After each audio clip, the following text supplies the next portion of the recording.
How funky does my mustache look?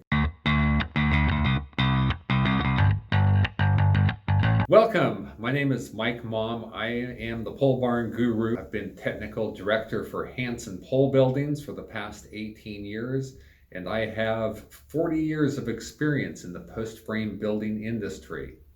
Before we get too deep into this, make sure to visit us online at hansonbuildings.com. That's buildings with an S.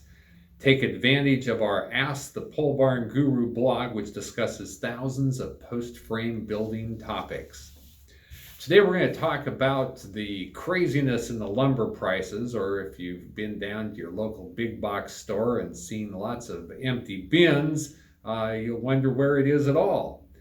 Well, lumber prices have pretty well doubled across the board since the COVID-19 crisis hit us. Well, why did this happen? Well, lumber mills all thought that everybody was just going to burrow in and do nothing and that housing would stop. So they laid off crews, they shut down their mills.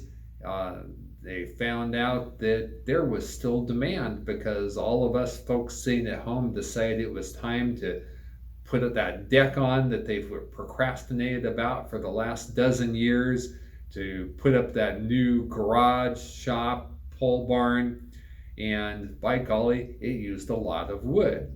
Plus, we've got historically phenomenally low interest rates on home mortgages, which have kept the home building industry going strong. So besides that 100% increase, things have been pretty wild. I've got some numbers here in regards to what the real effect is for our average building for wood-related products, which would be framing lumber, building columns, trusses, sheathing if you were using OSB or plywood, ran about 41% of the price of the building. Fast forward a year to July 2020, and that number has increased over 56% of the cost of your building. So obviously it's having an impact on the bottom line for that post-frame building. Now, the National Association of Home Builders published some data on 2019 housing, and an average home in the United States was 2,600 square feet, and it sold for $485,000. Of that, $50,000 of that home was your cost of your framing lumber, sheathing, and your trusses. So let's take a look at what the real impact of that is.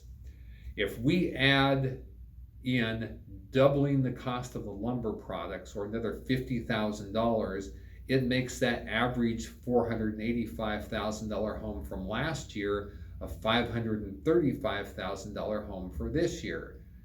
$50,000 sounds like a lot, but let's go out and get a 15-year fixed rate mortgage on it. Current rates run 2.6 to 2.7%, which makes your monthly payment just under $2,900 a month. A year ago, when you bought that $485,000 home, interest rates were 4%, which surprisingly made your payment roughly $2,900 a month again. So even though you're paying more for your home, you're getting a better interest rate to compensate for it, and in the end it's a wash. So with barn-dominiums becoming a huge rage for the post-frame industry, does it behoove you to wait and build later? Well, it might, but chances are that when lumber prices start to come down, you see interest rates go back up, and you're going to be paying the same in the end. So when should you put up your new barn-dominium? You should do it when you need it. Don't wait 10 years and have that average house now be a $1 million house and your interest rate be 6% and you not be able to own a home at all. So hopefully that has reassured you that no, you don't have to put things off forever. You can get your ideal dream barn-dominium.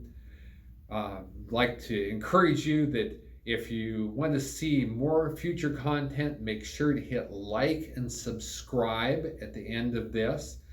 Look for me to be live every Wednesday at 2 o'clock Central Time, and this will be your opportunity to ask me questions.